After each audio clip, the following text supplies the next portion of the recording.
Just days ago, Charlie Kirk, the conservative founder of Turning Point USA, was shot and killed while speaking at a campus event. As I record this, authorities haven't officially confirmed whether his assassination was politically or ideologically motivated. But when a prominent political commentator who built his career on controversial campus debates is gunned down at a university speaking engagement, the circumstances speak for themselves. Throughout history, democracy's greatest strength has been the battle of ideas, the debate, the discourse, the peaceful transfer of power. But sometimes, tragically, words fail. And when they do, some individuals choose the irreversible path of violence. Charlie Kirk's death may be the latest chapter in a story that's as old as America itself. This is the story of those moments, the lives lost, the ideas silenced, and why tolerance remains democracy's most vital shield. Every person you're about to hear about had something in common. They believed in something. They stood for ideas that mattered to them, ideas they felt could change their nation for the better. They also had another thing in common. Someone disagreed with them so strongly that they chose murder over debate. From presidents to activists, from conservatives to progressives, these Americans were killed not for crimes they committed, but for words they spoke and beliefs they held. Their stories remind us of a fundamental truth. Democracy only survives when we choose ballots over bullets, when we defend the right to speak even words we despise, when we remember that our neighbors are not our enemies. So let's remember their stories. Let's start with Abraham Lincoln, a self-taught lawyer from Kentucky who believed the Union was sacred and that slavery was morally wrong. Born in a log cabin in 1809, Lincoln educated himself by candlelight, reading the Bible, Aesop's fables, and Pilgrim's Progress. He failed in business, lost multiple elections, and suffered from deep depression. Yet he persevered, driven by an unshakable belief that America represented, as he called it, the last best hope of Earth. Now, Lincoln believed that slavery would eventually die out naturally if it wasn't allowed to expand westward. He initially didn't support full equality for black Americans, but his views evolved during the war. By 1865, he was actually advocating for voting rights for black veterans. His assassination was triggered by these evolving views. John Wilkes Booth, one of America's most famous actors at the time, was a Maryland native who passionately supported the Confederacy. On April 11, 1865, Booth heard Lincoln speak about giving black Americans the right to vote. Booth turned to his companion and said, "That means Negro citizenship. That is the last speech he will ever make." 3 days later, on April 14, 1865, Booth entered Ford's Theatre, where Lincoln was watching a comedy called Our American Cousin. At 10:15 p.m., Booth fired a single shot from his Derringer pistol into the back of Lincoln's head. He jumped onto the stage shouting, "Sic semper tyrannis," which means, "Thus always to tyrants." Lincoln died the next morning. He was 56 years old. The tragic irony is that Booth believed he would be hailed as a hero. Instead, even many Southerners mourned Lincoln, recognizing he had favored a gentle Reconstruction. His death actually brought harsher policies toward the defeated South, the exact opposite of what Booth wanted. Nearly a century later, we come to John F. Kennedy, who was born into privilege in 1917, the second son of a wealthy Boston family. Despite chronic back pain and hidden illnesses, he projected youth and vigor. He was a war hero who saved his crew when PT-109 was sunk, and he entered politics driven by his father's ambitions and his own sense of destiny. Kennedy believed in civil rights, though he moved cautiously to avoid alienating Southern Democrats. He established the Peace Corps, challenged America to reach the moon, and stood against communist expansion while seeking to avoid nuclear war. His speech at American University in June 1963 called for peace with the Soviet Union, which was pretty radical at the time. His assassination may have been triggered by any number of things, because Kennedy had many enemies. He had failed to provide air support at the Bay of Pigs, which angered Cuban exiles. He had faced down Khrushchev during the Cuban Missile Crisis, which worried military hawks. He had begun to support civil rights more openly, which infuriated segregationists. On November 22, 1963, in Dallas, Texas, Shots rang out in Dealey Plaza. Kennedy was struck twice, once in the upper back and once in the head. He was 46 years old. Now Robert F. Kennedy inherited his brother's mission, but not his portion. Born in 1925, the seventh of 9 children, Bobby was smaller, scrappier, more emotional than Jack. As Attorney General, he'd fought organised crime and reluctantly, then passionately, embraced civil rights. By 1968, RFK had evolved into a voice for the dispossessed. He opposed the Vietnam War, walked through urban ghettos and rural poverty, and spoke of healing America's racial divide. He quoted Greek poets to inner-city crowds and somehow connected with both black and white working-class voters. His assassination was triggered by his foreign policy views. Sirhan, a Palestinian Christian, was enraged by Kennedy's support for Israel. In a June 1967 speech, RFK had pledged to send 50 fighter jets to Israel. Sirhan wrote in his diary, "RFK must die." On June 5, 1968, just after winning the California primary, Kennedy walked through the Ambassador Hotel kitchen. Sirhan fired 8 shots from a .22 revolver. Bobby fell, whispered, "Is everybody okay?" and died 26 hours later. He was 42 years old. The 1960s also saw the assassination of several civil rights leaders, each killed for daring to challenge the status quo. Medgar Evers was born in 1925 in Decatur, Mississippi. He was a World War II veteran who fought at Normandy.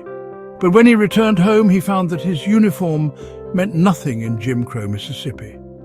He couldn't even vote without risking his life. Evers believed in integration through the courts and voter registration. As NAACP Field Secretary for Mississippi, he investigated the murder of Emmett Till, organized boycotts, and helped James Meredith integrate Ole Miss. He genuinely believed change could come through the system. His assassination was triggered by his success in challenging segregation. Byron de la Beckwith, a fertilizer salesman and Klan member, was enraged that Evers had been featured on local TV, making him a visible symbol of change.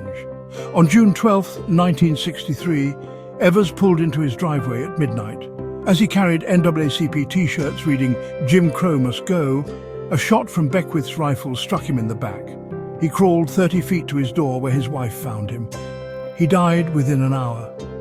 He was 37 years old. Then there was Malcolm X, born Malcolm Little in 1925 in Omaha, Nebraska. His father was killed when he was 6. His family believed by white supremacists. His mother had a breakdown. Malcolm became a hustler, was imprisoned, and discovered the Nation of Islam in jail. Malcolm believed black Americans should defend themselves by any means necessary. He rejected integration, calling instead for black self-determination. But after his pilgrimage to Mecca in 1964, he began to soften, seeing the possibility of brotherhood across racial lines. His assassination was triggered by his break with Nation of Islam leader Elijah Muhammad. Malcolm had exposed Muhammad's affairs and financial corruption, and the NOI newspaper actually published his photo with the caption, "The Death of a Hypocrite." On February 21, 1965, at the Audubon Ballroom in Harlem, 3 men rushed the stage as Malcolm began to speak. They fired 21 shots. Malcolm died instantly. He was 39 years old. And of course, there was Martin Luther King Jr. Born in 1929 in Atlanta to a middle-class family. His father and grandfather were preachers. Young Martin actually attempted suicide at 13, jumping from a second-story window after his grandmother's death, already feeling the weight of expectations. King believed in non-violent resistance inspired by Gandhi. He argued that love could overcome hate, that unearned suffering was redemptive. By 1967, he had expanded his focus beyond civil rights to economic justice and opposition to the Vietnam War, calling America the greatest purveyor of violence in the world. His assassination was triggered by this expansion of his message. James Earl Ray, a petty criminal and escaped convict, was motivated by racism and possibly money. He believed there was a bounty on King. King's opposition to the Vietnam War had also earned him powerful enemies. The FBI had been surveilling him for years. On April 4, 1968, King stood on the balcony of the Lorraine Motel in Memphis, supporting striking sanitation workers. A single shot from Ray's rifle struck him in the jaw, severing his spinal cord. He was pronounced dead at 7:05 p.m. He was 39 years old. There was also Fred Hampton, born in 1948 in suburban Chicago. A gifted student and athlete, he could have chosen many paths, but he chose revolution. Hampton believed in class solidarity across racial lines. As chairman of the Illinois Black Panthers at just 20 years old, he formed what he called the Rainbow Coalition, uniting Black Panthers, young patriots who were poor whites, and young lords who were Puerto Ricans. He provided free breakfast for children and free health clinics. His message was powerful. We're going to fight racism, not with racism, but we're going to fight with solidarity. His killing was triggered by the FBI's fear of his ability to unite these disparate groups. An informant named William O'Neill drugged Hampton with barbiturates on December 3, 1969. At 4:30 a.m. on December 4th, Chicago police fired 99 shots into Hampton's apartment. Hampton, unconscious from the drugs, never woke up.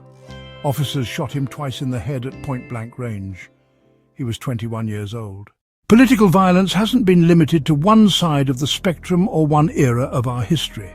Take Huey P. Long, the Kingfish of Louisiana, who was born in 1893 to a poor farming family. Self-educated in law, he became governor at 35, promising to share our wealth. Every man a king, but no one wears a crown. Long believed in radical wealth redistribution. He proposed capping personal fortunes at $50 million, guaranteeing every family $2,000 yearly income, free college, and old age pensions. He challenged FDR from the left and was planning to run for president in 1936. His assassination was triggered by what seems to have been a personal grudge. Dr. Carl Weiss allegedly shot Long because Long had gerrymandered Weiss's father-in-law out of his judgeship and spread rumors about black ancestry in Weiss's family, though some believe Long's bodyguards accidentally killed him in the chaos. On September 8, 1935, Long was shot in the Louisiana state capitol. He died 2 days later, saying, "God, don't let me die. I have so much to do." He was 42 years old. Even extremists weren't immune. George Lincoln Rockwell was born in 1918 to vaudeville performers. He was a Navy pilot in World War II and Korea, but became radicalized in the 1950s, founding the American Nazi Party in 1959. Rockwell believed in white supremacy and Holocaust denial. He pioneered the strategy of using shocking tactics to gain media attention, holding rallies in full Nazi uniform. He actually claimed he would be elected president by 1972. His assassination was triggered by internal party disputes. John Patler, who'd been expelled from Rockwell's party for what they called his Bolshevik leanings, shot Rockwell in an Arlington, Virginia parking lot on August 25, 1967. Rockwell was 49 years old. Then there's Harvey Milk, born in 1930 on Long Island to a Jewish family. He was a Navy veteran during the Korean War who lived a closeted life until moving to San Francisco in 1972. Milk believed visibility was key to gay rights. "Come out to your parents, come out to your friends," he urged. As San Francisco supervisor, he passed a gay rights ordinance and fought the Briggs Initiative, which would have banned gay teachers. His assassination was triggered by a combination of personal and political grievances. Dan White, a former supervisor, had resigned, then wanted his job back. When Mayor Moscone refused, White blamed Milk for influencing the decision. White was also struggling financially and mentally. On November 27, 1978, White entered City Hall through a window to avoid metal detectors. He shot Moscone 4 times, then walked to Milk's office and shot him 5 times. Milk was 48 years old. He'd actually predicted this, recording tapes to be played if he was assassinated.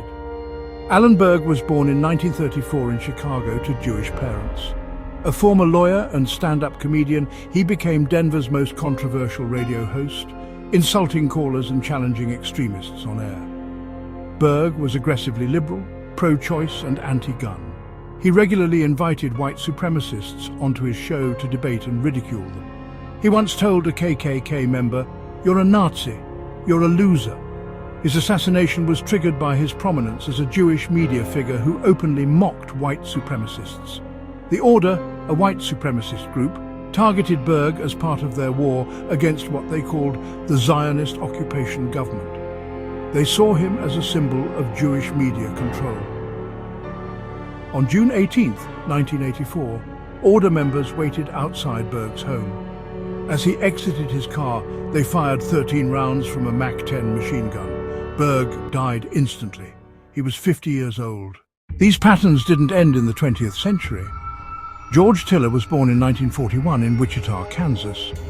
Initially planning to become a dermatologist, he took over his father's medical practice after his parents died in a plane crash.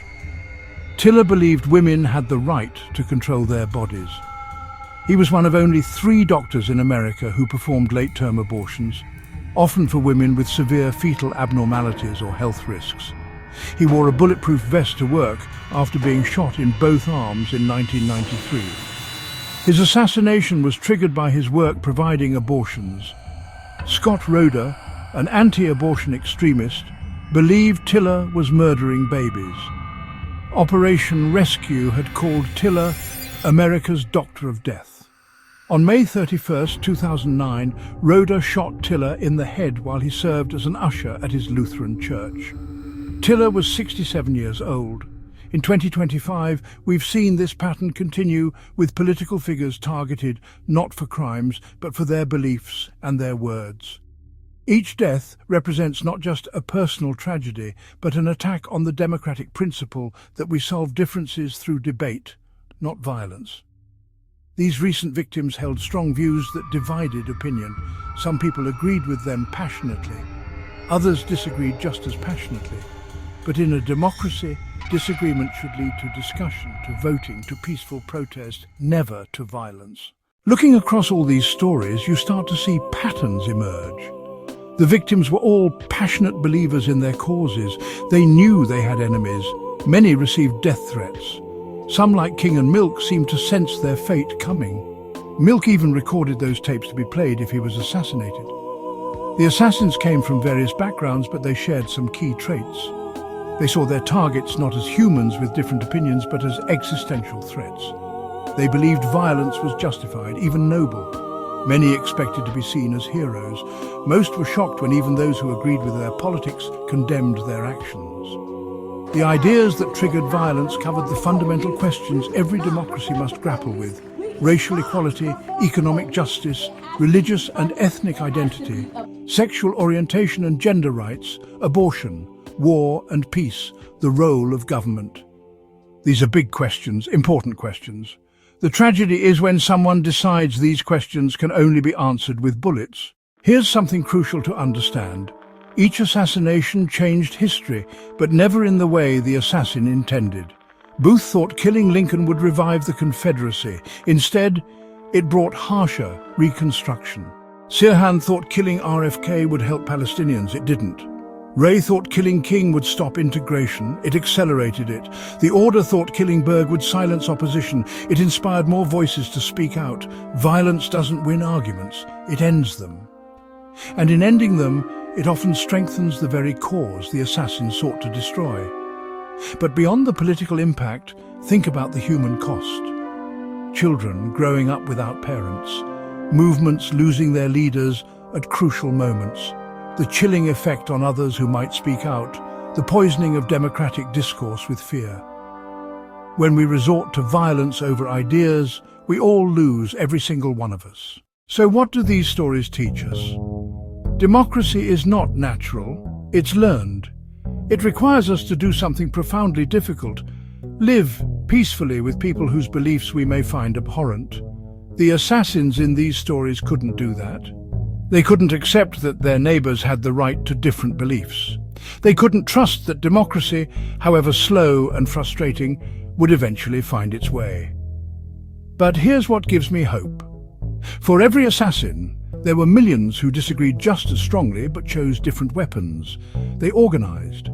They voted. They protested peacefully. They spoke out. They ran for office.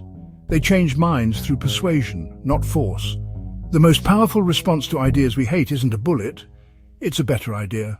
From Lincoln to King, from Malcolm to Milk, from Evers to those we've lost recently, these Americans died for their beliefs. They didn't have to agree with each other. Lincoln and Malcolm X would have disagreed on almost everything. Harvey Milk and George Lincoln Rockwell were polar opposites. But they all had the right to speak, to believe, to try to persuade others. That right, the right to be wrong in someone else's eyes, is the cornerstone of democracy. So here's the challenge I want to leave you with. The next time you encounter an opinion that makes your blood boil, that offends every fibre of your being, remember these stories. Remember that someone once felt that way about the opinions that got these people killed. Choose debate over demonization. Choose ballots over bullets. Choose tolerance over terror. Because democracy doesn't require us to agree. It requires us to let others disagree. And that might be the hardest and most important lesson of all. In memory of all those killed for their beliefs, may we honor them by choosing dialogue over violence. As John F. Kennedy once said, those who make peaceful revolution impossible will make violent revolution inevitable. Let's make sure peaceful revolution remains possible, always.